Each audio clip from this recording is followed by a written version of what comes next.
y me pidieron que lo presente. No es la primera vez que lo presento en una conferencia de estas. Martín es un viejo amigo con el que hemos hecho cosas juntos a lo largo de más de 20 años. Martín empezó su carrera de biología, terminó su carrera de biología en la Universidad de Buenos Aires y después se fue a la Patagonia y trabajó en el Centro de Investigaciones Marinas de Puerto Deseado, en el CENPAP, en Puerto Madryn, y luego marchó a Estados Unidos para hacer el doctorado en la Escuela de Pesquerías, en la ciudad de Seattle, en la Universidad de Washington.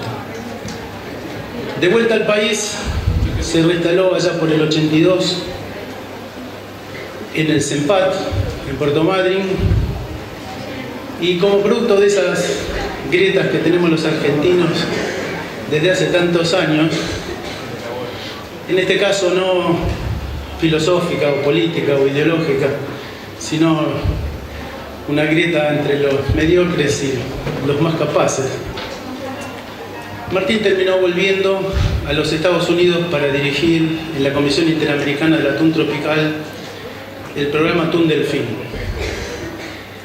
que era posiblemente uno de los programas de investigación y regulación y manejo más complicados de la época, porque en esa pesquería, a mediados de la década del 60, morían aproximadamente 500.000 de delfines en el Pacífico Oriental, como producto de la pesca de atún, donde se hacían lances sobre las manadas de delfines. A Martín le tocó en ese momento un problema de muy difícil manejo, con presiones de la industria y presiones de los grupos conservacionistas. Y manejarse en ese ambiente fue muy difícil, pero Martín fue muy exitoso en ese programa donde se redujo la mortalidad a lo largo de, bueno, ya 3 décadas, más de 3 décadas, a menos del 1% del tamaño poblacional de cada una de las especies que componen ese ensamble de delfines pelágicos. Y al comienzo de su trabajo en la comisión, los intereses conservacionistas lo tenían por un representante de la industria más que por alguien que profesionalmente estaba dedicando su vida a disminuir un problema ambiental, al mismo tiempo que se hacía más eficiente la pesquería y la industria no se cerraba. Yo creo que esa es una de las características más importantes de Martín, su honestidad en el trabajo, que nos marcó a todos los que tuvimos la oportunidad de conocerlo a través de distintos cursos, como una serie de cursos del Programa de Naciones Unidas para el Medio Ambiente que Martín organizaba en Latinoamérica en la década del 80. Fuimos muchos los que fuimos influenciados por esa filosofía de trabajo, manteniéndonos inmunes a las presiones que recibíamos de uno u otro lado. Y si bien se radicó en Estados Unidos y sigue viviendo en Estados Unidos hasta el día de hoy, su corazón sigue estando no solo en Argentina, sino en gran parte de Latinoamérica, porque es muchísima la gente que recibió formación profesional a través de cursos que él organizaba, que él mismo impartía, y ya trascendiendo el problema de los delfines, que parcialmente está, o digamos, casi definitivamente está solucionado desde el punto de vista del manejo, empezó a trabajar sobre otras pesquerías, pesquerías donde había captura incidental de tortugas y de otras especies, en las cuales siempre se hacían mejoras tecnológicas, capacitación de los pescadores, que en muchos casos en Latinoamérica son pescadores artesanales, y que la capacitación de ellos redundaba en un beneficio ambiental, reduciendo algo en lo que Martín es especialista, ha sido especialista en toda su vida, que es el bycatch. Así que yo con esto creo que es suficiente como para presentarlo, para que sepan a quien tienen delante, que es un lujo tenerlo aquí, como cada vez que lo podemos traer a la Argentina o a algún otro país de Latinoamérica. Martín, todo tuyo el micrófono. Gracias, Quique, por esas palabras que ahora tengo que justificar. A todos ustedes por estar acá tan tarde, en un día largo y con el sol muy lindo afuera. Vamos a conversar un rato sobre una cantidad de temas. Muchas gracias a los organizadores por la oportunidad. y es otra oportunidad de comunicarme con ustedes y traer algunas de las cosas que uno va aprendiendo en el tiempo. Yo trabajo en el campo totalmente aplicado de manejo de pesquerías y hace 30 y tantos años que trabajo en capturas incidentales en distintas pesquerías, en su mayoría del Pacífico, pero también de algunos otros lugares. Tengo experiencia de muchos años con la pesca industrial atunera, trabajamos como 14, 15 años con la pesca artesanal de espineles y seguimos trabajando con una diversidad de artes de pesca. O sea que si tengo alguna especialización es en reducciones de mortalidad incidental y no en ningún grupo taxonómico ni nada de eso. Busqué algo que me resultara más interesante. Entonces viniendo a esta reunión, quería ver, estando con gente que sabe mucho más que yo de biodiversidad y ese tipo de cosas, quería ver en mi experiencia qué cosas podía agregarles a ustedes que le dieran algo. Y elegí 4 temas, vamos a ver si elegí más o menos bien. Una es ver el grado de complejidad de los modelos de ecosistemas que se pueden utilizar en pesquerías. El otro es cuáles son los objetivos del manejo de pesquerías basado en ecosistemas. Otro es los incentivos y finalmente la parte internacional del manejo de pesquerías. ¿Podemos matar esta luz de acá arriba? ¿Sí? Gracias. Muy bien, entonces vamos a entrar directamente en estas cosas y en todos estos años tenemos un poquitito de historia. Los modelos de dinámica de poblaciones de peces empezaron con el señor Burhurst como 2 siglos atrás, y la famosa curva logística con su capacidad de carga y todo lo demás fascinó a todo el mundo. Es un modelo inteligente con una buena explicación.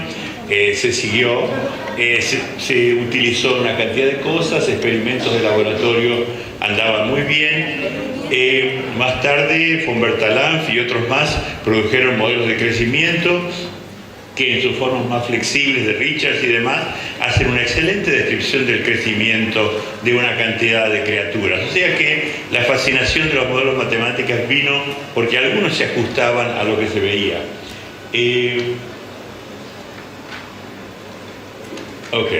Se combinaban los distintos tipos de modelos para conseguir más variables, y la gente trabajando en pesquerías comenzó a utilizar estas cosas. Ya estamos hablando de los años 50 y 60. Entonces, de ahí, de esa curva logística, que es realmente la madre de todo lo que estamos haciendo, a probablemente 200 años, sigue estando atrás de las cosas que están haciendo ahora. Entonces, la logística dice que cuando se introduce un organismo en un medio, crece hasta alcanzar la capacidad de campo, y ahí no crece más, sino que fluctúa alrededor de eso. Como resultado de la forma de esa curva, hay tasas de crecimiento que son máximas en el punto de inflexión de la curva, y eso hace que deriven la famosa curva del rendimiento máximo sostenible. Entonces, la idea famosa es que si se mantiene el esfuerzo pesquero de más a este nivel, la población produce al máximo. Si se excede, vamos hacia cero. Si no hay nada, también va hacia cero. Entonces, este modelo tan sencillo, tan directo y tan elegante está atrás de todo lo que estamos haciendo casi 200 años atrás, después del modelo.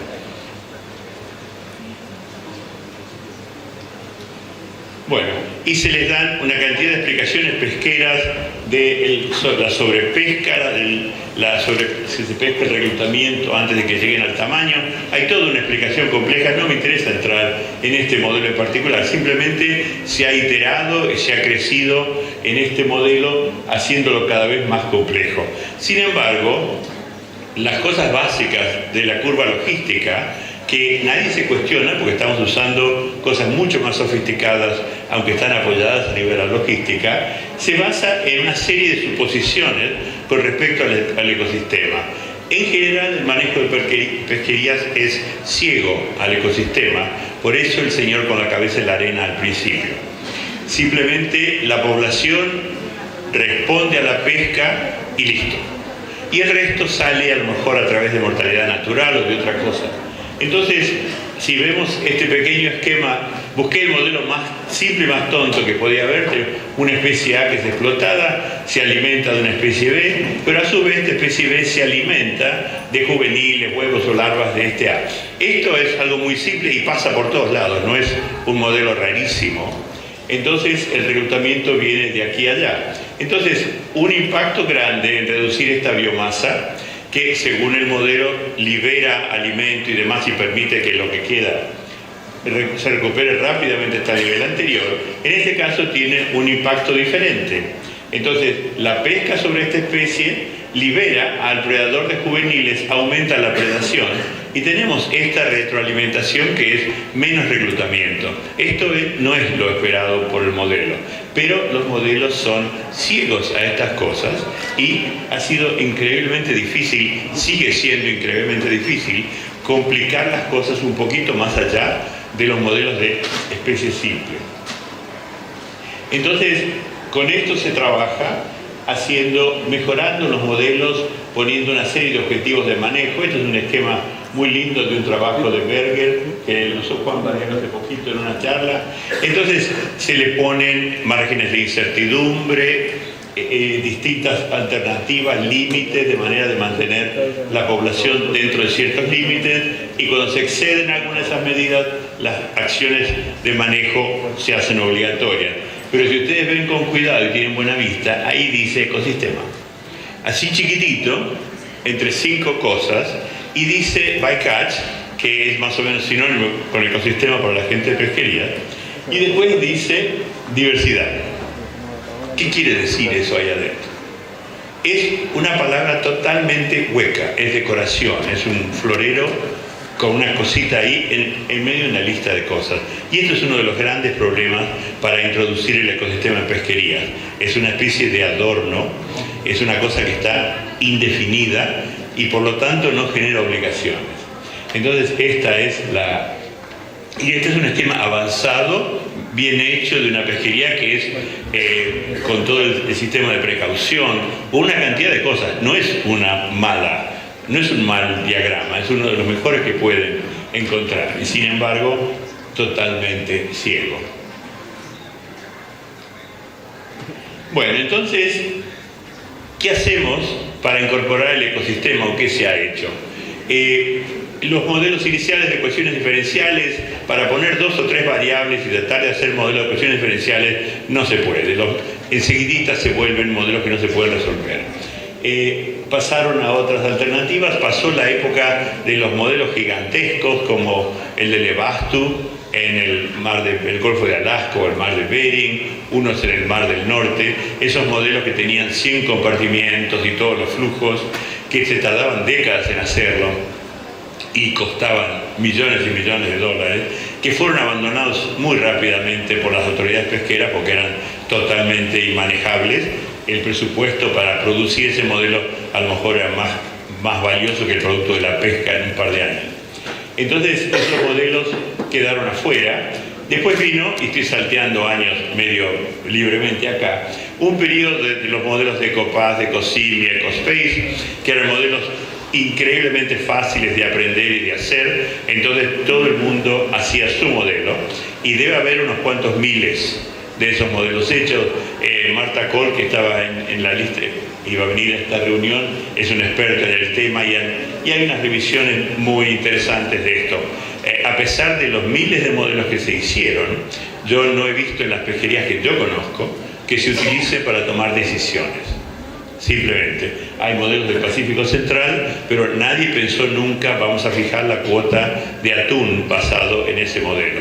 Entonces estos modelos están ahí, están disponibles, son fáciles y ahí quedaron. No se usan para el manejo de pesquerías, sirven para entender algo del ecosistema, como todos los modelos, que en general son una linda herramienta para entender, pero yo estoy pensando en herramientas para manejar el recurso. Entonces, ¿dónde estamos ahora y cuál es la esperanza en este momento? Estos modelos llamados MAIS, que son modelos de complejidad intermedia para evaluación de ecosistema, algo por el estilo. Si ustedes hacen un buen Google Scholar con esto, van a salir una cantidad de cosas interesantes. Y estos modelos se basan en algún conocimiento previo del sistema, donde se define un grupo de especies que se considera que son las que más o menos marcan el paso del sistema, y se enfoca el modelaje en estas cosas. Por suerte, estos modelos ya los están haciendo en muchos lugares, inclusive en esta región hay varios modelos, tanto de Mariano con Quique, aquí de Ramírez y otros. Hay una cantidad de modelos ya en esta tónica, con lo cual hay un avance interesante, y yo creo que se está volviendo a un sistema de complejidad manejable, aceptando que no se va a poder meter todo. A esto se le está poniendo la oceanografía también, que otra vez en este momento la línea donde se está moviendo la gente un poco más competente. A diferencia de los modelos anteriores de este mismo tipo que salían de la comunidad científica, los modelos que se están haciendo hoy salen de la autoridad pesquera. Entonces, la posibilidad de que estos modelos se traduzcan en medidas de manejo es muchísimo más alta. Entonces, estamos en un momento donde las autoridades de pesca en muchos países tienen un mandato de incorporar el ecosistema. Como las otras formas no han funcionado, esta es la que se está explorando en los grandes sistemas de corrientes, como en California, o la corriente de Humboldt, la de Benguela y demás. Los plupeiros tienen un rol muy importante en desarrollar estas ideas, pero también en otras pesquerías. Entonces, la idea es encontrar qué cosas definen el ecosistema que uno tiene enfrente y meterle adelante con eso. Entonces, esto es así, es una pasadita muy rápida para que simplemente busquen la bibliografía y demás. Y antes que me olvide, los trabajos de Bycatch y eso que yo tengo están en un website que es www.martinholfisheries, todo seguido, .com. Entonces ahí están todos los papers publicados en un montón de años y demás. Entonces, este es un poquitito la idea de dónde estamos en el nivel de complejidad que se va a empezar a utilizar en las pesquerías internacionales, creo yo, para manejar ecosistemas. Y se va a empezar en los países que tienen el liderazgo en meter estas cosas, como Australia, en alguna de las costas de Estados Unidos, la costa oeste de Estados Unidos y demás, pero de alguna manera están entrando en todos lados. Bueno, entonces para el recurso tenemos como objetivo el máximo rendimiento sostenible o rendimiento sostenible de cualquier tipo. Para el ecosistema, ¿cuáles son los objetivos cuando manejamos la pesquería pensando en el ecosistema? Sabemos que va a cambiar, es imposible hacer una extracción de biomasa importante a menos que sea una pesquería con un impacto trivial. Eso no se puede obviar el cambio. ¿Y qué es lo que hacemos? En un montón de documentos van a encontrar cosas como esta: mantener la estructura y funcionamiento del ecosistema. Esta es una frase inventada por algún abogado y repetida por los abogados de un montón de lugares. Para la industria, esto es una abreviatura de no se preocupen muchachos que no tenemos que hacer nada. No hay ningún requisito, ninguna presión. ¿Por qué? Porque esto es tan vago que nadie está diciendo qué es lo que hace falta. Entonces, ¿cómo se van a poner leyes en vigencia si no se sabe qué se quiere? Entonces, la traducción es, bueno, hagamos algo con alguna captura incidental, especialmente si hay organismos de mamíferos marinos, tortugas, tiburones, mantarrayas, aves marinas, etc. Y muy poco más que eso. Entonces, todo el ecosistema es algún plancito para hacer que la captura incidental sea sostenible y nada más.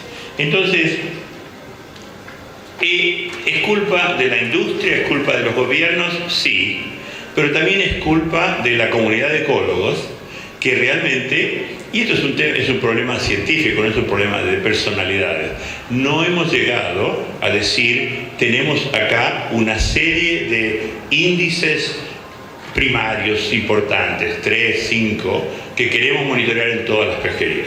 Esto es lo que nos hace falta. Y si ustedes siguen la lista, debe haber 80 o 90 índices de cosas del ecosistema. ¿Cuál sirve de los 80 o 90? Entonces, al no haber un mensaje que pasa a las autoridades de manejo, simplemente, bueno, cuando sepan qué quieren, vienen y nos avisan. Entonces, el monitoreo ecosistémico no existe. Nosotros, por ejemplo, muchos años en la Comisión del Atún, donde yo trabajo, medíamos el nivel medio trófico de las capturas, de las redes y todo, pero nadie hizo nada con eso, nunca. Entonces, hace falta, yo creo, que venga de la comunidad científica un muy difícil acuerdo, sé que es dificilísimo, en algún esqueleto mínimo de qué es lo que queremos mantener para ver que el ecosistema está realmente manteniendo su estructura y función. Entonces, que las distribuciones de largos, que los niveles tróficos, cualquier cosa, no importa mucho qué, pero algo que sea monitoreable y que la gente tenga que intervenir poniendo eso entre uno de los objetivos. Y esta es una deficiencia que es muy difícil y viene un poquito al hecho de qué objetivos le ponemos al manejo del ecosistema. Entonces, o no los hay, o a veces no están muy bien planeados. En Estados Unidos, por ejemplo, y en otros países también, se pone como objetivo de una pesquería que se recupere hasta el nivel pristino alguna especie que ha sufrido un impacto incidental. En el caso de los delfines, que es el que trabajé yo durante muchos años.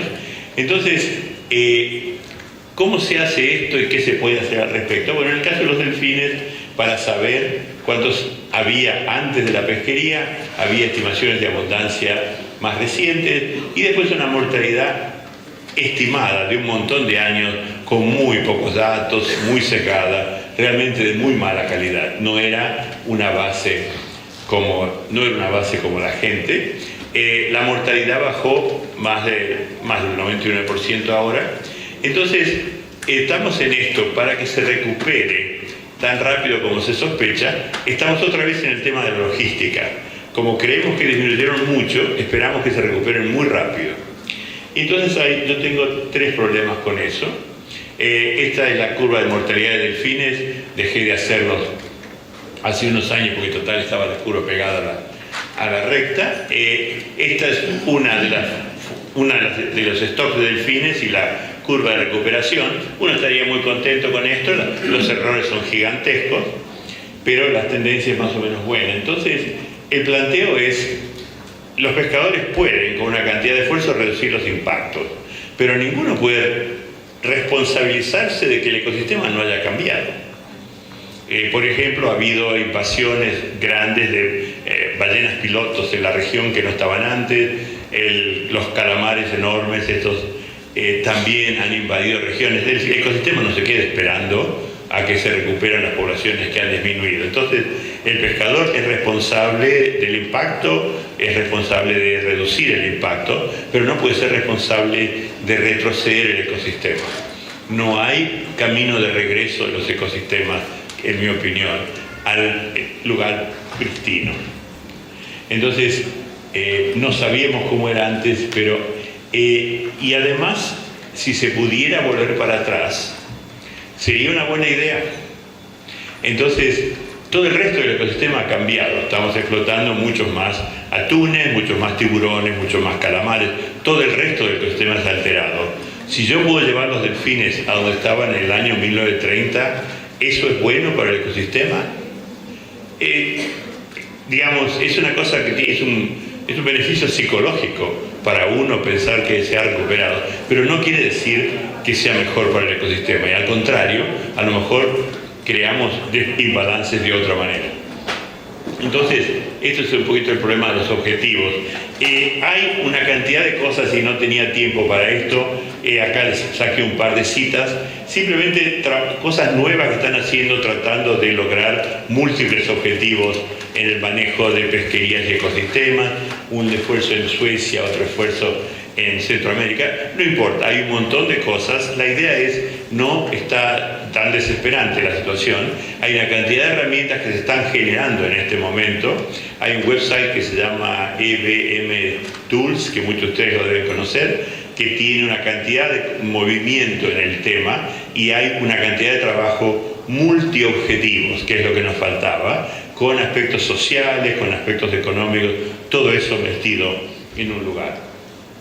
Entonces, algo que continúa un poco una discusión que tuvimos más temprano, la mayoría de los ecosistemas los tenemos que manejar internacionalmente. En el caso de las comisiones atuneras que están ahí marcadas, el océano está dividido en pedazos y hay comisiones en cada una de esas regiones. En el caso nuestro, estos son los países miembros de nuestra comisión. La razón para que puse la lista es para que vean que hay desde altísimo nivel de desarrollo y riqueza económica hasta países que están en condiciones de pobreza y demás.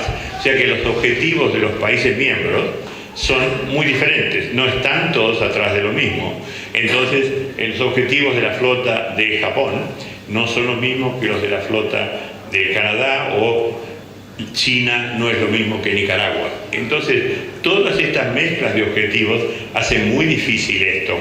Y creo que ustedes acá tienen, dentro de todo, acá en Argentina, digo, una situación favorable con el hecho de que los vecinos son pocos y son buenos en general, y que es más posible conseguir acuerdo entre países que están más cercanos en economía, cultura y demás. O sea que tienen una gran cosa a favor. Les voy a mostrar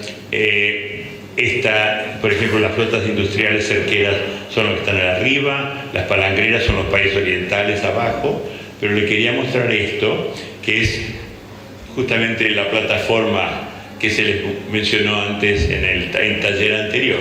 Argentina tiene esa gigantesca plataforma, la plataforma de Centroamérica es una veredita. Entonces pueden tener a 5 o 10 millas de la costa un cerquero de 50 metros pescando al lado de una lanchita de 7 metros con motor fuera de borde. Y está todo ahí. Entonces esto es el juego de la topografía con el ecosistema y con el manejo de recursos, y cómo de alguna manera al tener la plataforma que tiene Argentina es una tremenda ventaja, y otros países tienen que armonizarse. Estos países, para trabajar en conjunto, tienen que poner en conjunto 23 costeros y 9 de afuera, con diferentes economías. Entonces es casi imposible pensar en manejar ecosistemas sin manejar este consenso de países.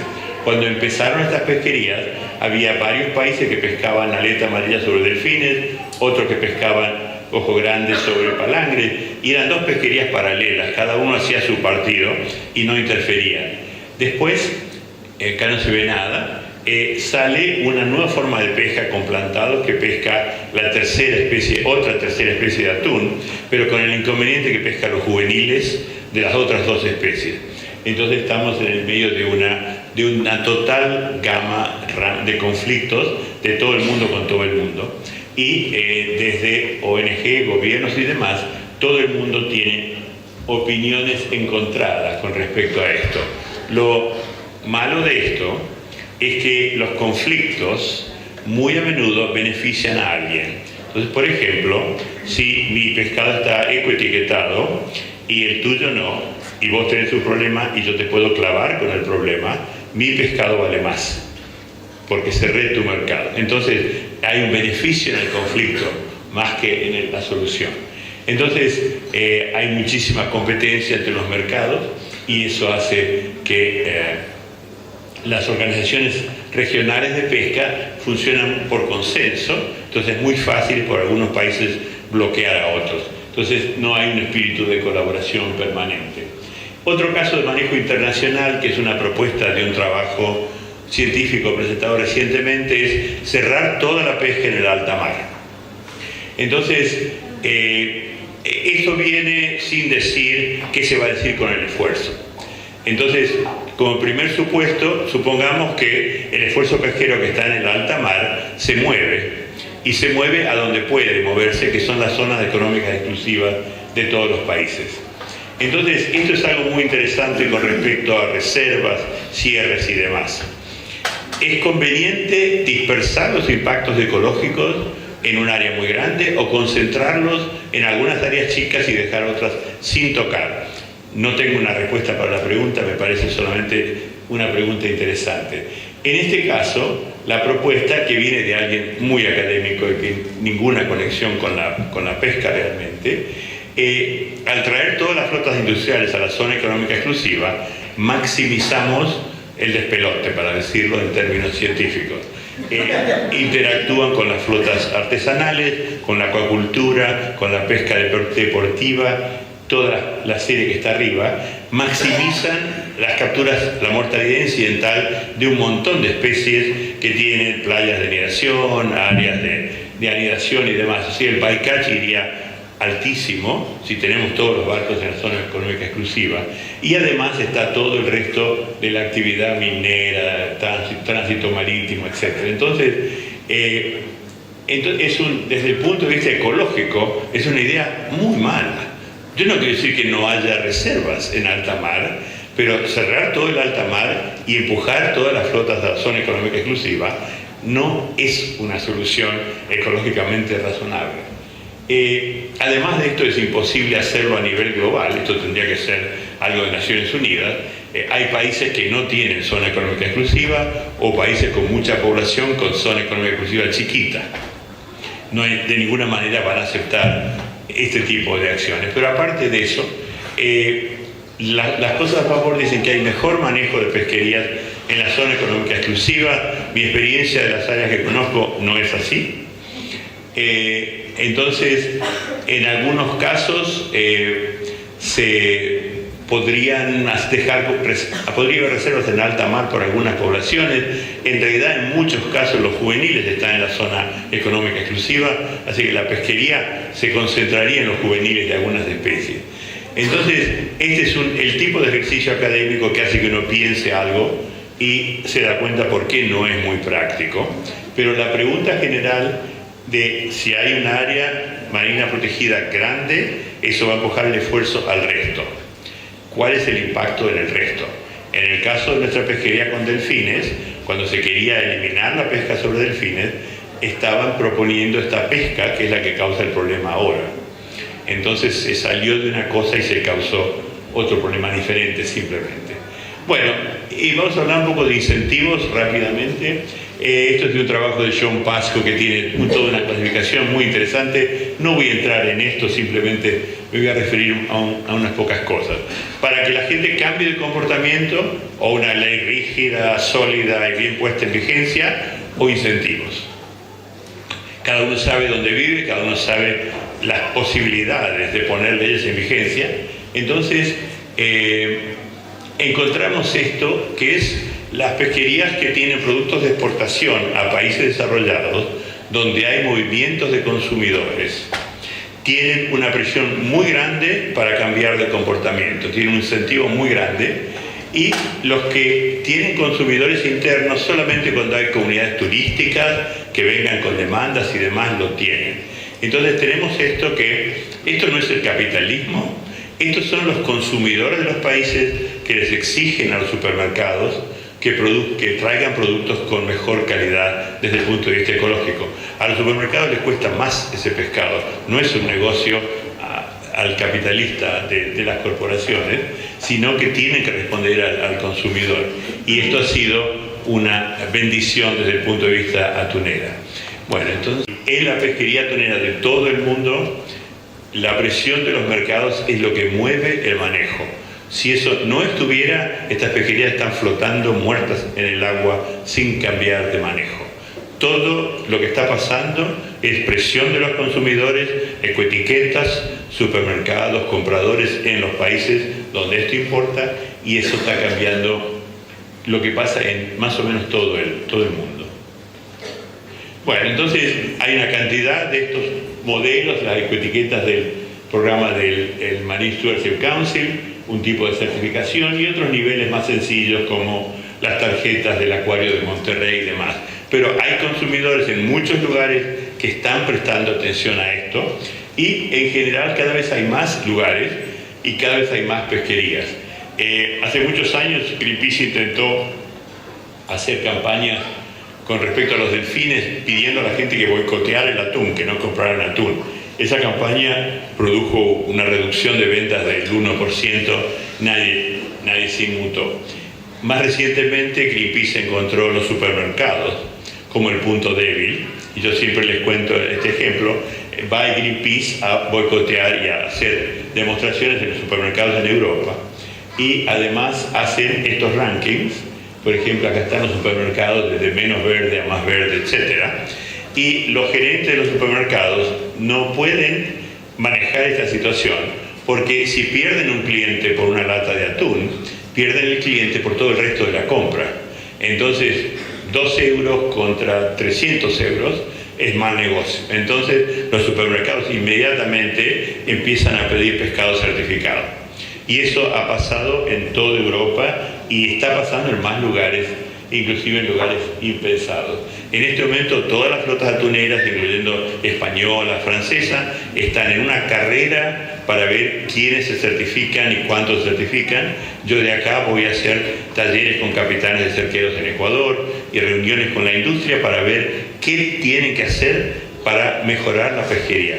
Miren qué maravilla, comparado con esto de tratar de modificar las actitudes, cuando la industria viene y dice qué tengo que hacer, y uno tiene la lista de cosas que quiere que se hagan y lentamente se van moviendo.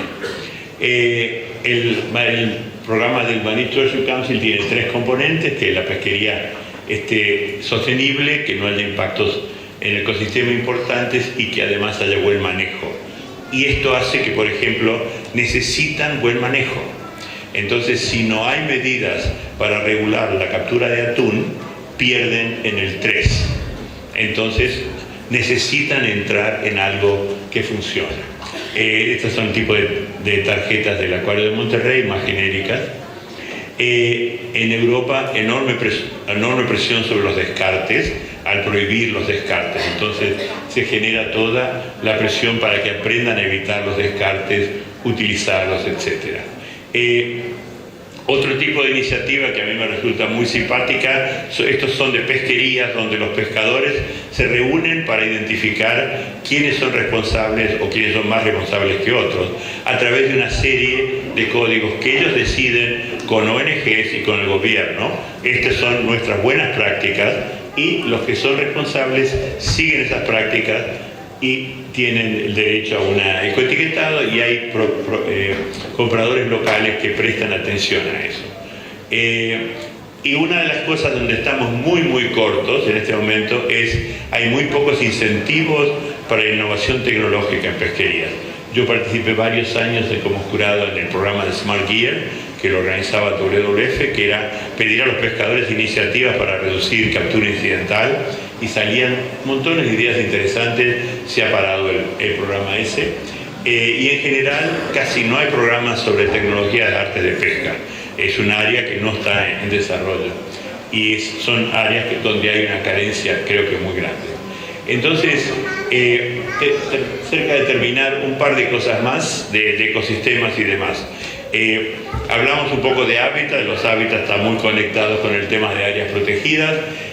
Sabemos que la pesca los modifica y eso tenemos que aprender un poco. En algunos casos hay impacto directo en el hábitat y otros no. Pero lo que quería acentuar es el hecho de que, a diferencia del señor presidente Trump, yo creo en el calentamiento global y estamos viendo los resultados por todos lados, y esos resultados están pasando antes de lo que la gente cree. Y muchas veces la gente que trabaja en el océano piensa en plazos muy grandes. Digamos, la temperatura del océano va a aumentar medio grado en 50 años. Entonces, esa es la siguiente generación. Yo puedo terminar tranquilo.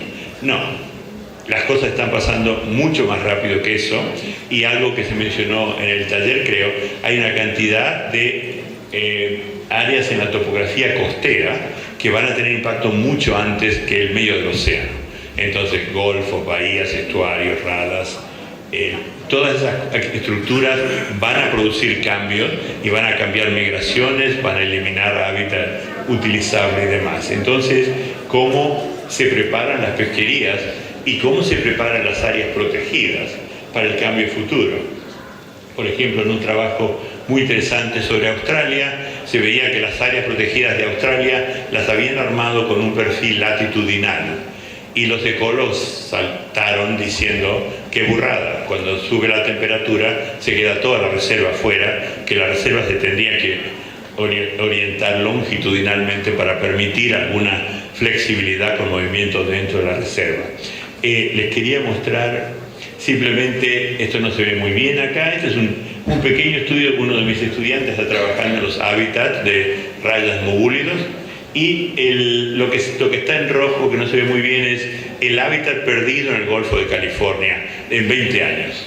Entonces hacen el estudio de hábitat en este momento con Maxent, todas esas cosas, y después le ponen un modelo de cambio climático y hacen el nuevo modelo de hábitat, y se ve la pérdida de un área muy, muy importante. Entonces, esto son 20 años, esto no son 100 años.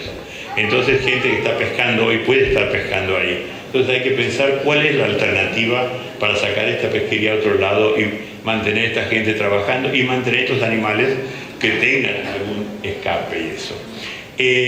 Además de todos los problemas de creer o no creer, esto salió hace muy poquito.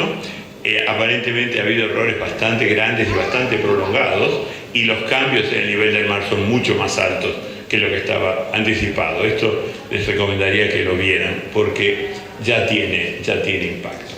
Entonces, otra de las cosas que a mí me interesa, y esto lo menciono simplemente, es si queremos hacer manejo del océano basado en el ecosistema, la primera pregunta debería ser ¿qué debemos utilizar? ¿Por qué a veces utilizamos especies que son predadores de muy alto nivel cuando podemos comer a niveles más bajos cantidades muy grandes? Un kilo de atún anualmente come 16, 17 kilos de otras especies que podríamos estar comiendo. Simplemente un pequeño cambio de origen de un lugar a otro permitiría. Entonces los océanos no están sobreexplotados, están sobreexplotados de las especies que se nos ocurre comer y que por razones económicas son las que explotamos. Esta para mí es una pregunta más básica que todo lo otro que estamos diciendo. Muy bien, entonces gracias por la paciencia.